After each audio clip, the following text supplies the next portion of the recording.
Hi అండి. ఇదిగోండి, ఇది మన టెర్రస్ గార్డెన్లో కాసిన పాలకూర. దీని నిండా వచ్చింది. మంచి అలా పప్పులోకి వేసేద్దామని కోసాను. కరివేపాకు కూడా మనదే, మన చెట్టుదేనండి. ఇలా మనకు ఎప్పుడో ఒక 1 year అయింది నేను ఇది వేసి విత్తనాలు. అలా కోస్తానే ఉంటాను. ఒక 2-3 చెట్లే ఉన్నాయి దాంట్లో, సపోటా కుండీలో. అది అలా కాస్తానే ఉంటుంది. మనం ఎంత ఈ పాలకూర అనేది ఎంత ఆకులు తెంపేస్తూ ఉంటే మళ్ళీ వస్తూ ఉంటుంది. మనకు నెలకి ఒక 2-3 సార్లు అయితే వస్తుందండి.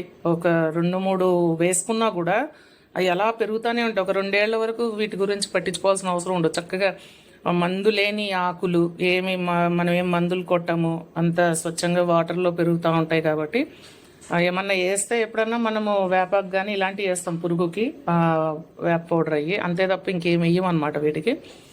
చూసారు ఎంత హెల్తీగా ఉన్నాయో ఆకులు కూడా, చాలా టేస్టీగా కూడా ఉంటాయండి ఇవాళ ఇవి. ఇదండి ఈరోజు చిన్న వీడియో. నచ్చితే లైక్ చేయండి, షేర్ చేయండి, సబ్స్క్రైబ్ చేయండి. Thank you for watching.